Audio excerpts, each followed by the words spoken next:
All right, let's get right into it. We are talking about one of the most important and, honestly, most overlooked safety features on your phone. If you're a runner, a hiker, or really anyone who walks alone, this is a guide you're going to want to pay close attention to. Seriously, just pause and think about that for a second. Imagine you're out on a trail, you're on a run, and something happens. Maybe you fall, maybe there's a medical issue, or worse, and you physically can't get to your phone and call for help. What happens then? You know, that exact situation is the silent fear for so many of us. But it turns out there's a concept from the world of engineering that gives us a really powerful digital solution.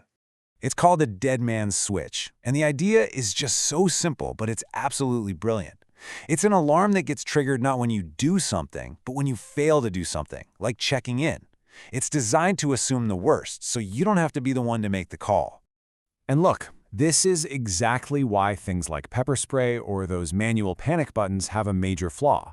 They all count on you being conscious, in control, and able to actually use them. If you can't do that, they're totally useless.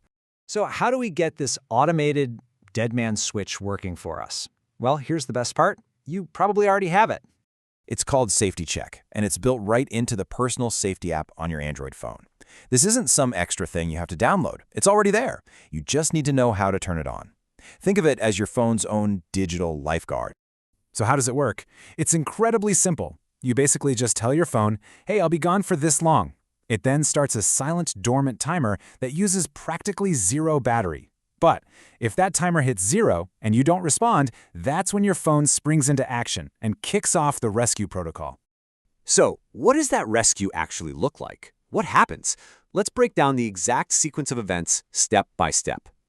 Okay, first you set the timer, say 45 minutes for a run. Now when those 45 minutes are up, it doesn't just blast an alert to all your contacts. No, it moves to a really crucial second step. Your phone will start blaring a loud alarm and vibrating for a full 60 seconds, doing everything it can to get your attention. It's only if you fail to respond to that it finally activates the rescue beacon. I like to call this 60-second warning the forgiveness window. It's just a brilliant failsafe. It's there specifically to prevent a huge false alarm just because, you stopped to tie your shoe or your run went a few minutes longer than you thought. It gives you a whole minute to say, hey, nope, I'm okay. But what if you don't cancel? Well, this is what your emergency contacts will get.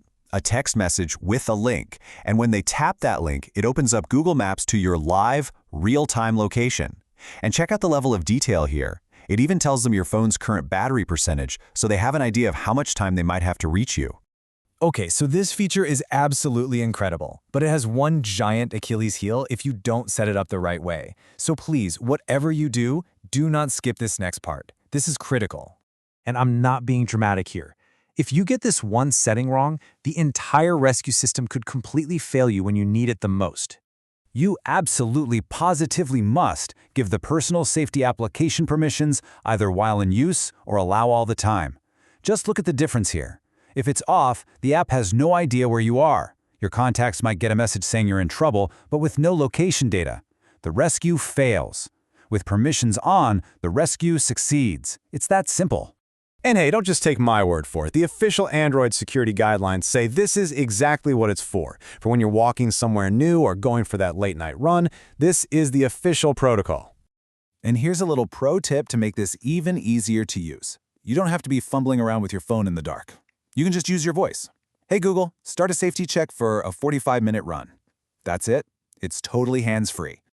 All right, so let's look ahead for a minute, because this whole system is only getting smarter. It's getting way more robust. You know, this feature didn't just pop up out of nowhere. It really started with car crash detection, then it evolved to require the right permissions to be effective, and now, by 2026, we're starting to see some truly next-level stuff getting built in. Get this. Some of these advanced features are incredible. Multi-device redundancy means if your phone gets smashed or the battery dies, your Wear OS watch can just take over and become the rescue beacon. And even crazier is proactive AI.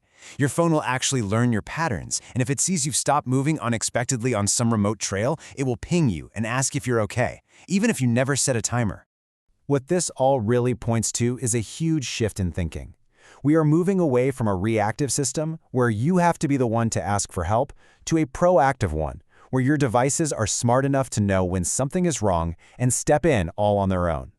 This technology is already here, It's incredibly powerful, and it's probably sitting in your pocket right now. So I'll just leave you with this one simple question. Is your safety net activated? If you're not sure, go check your settings right now.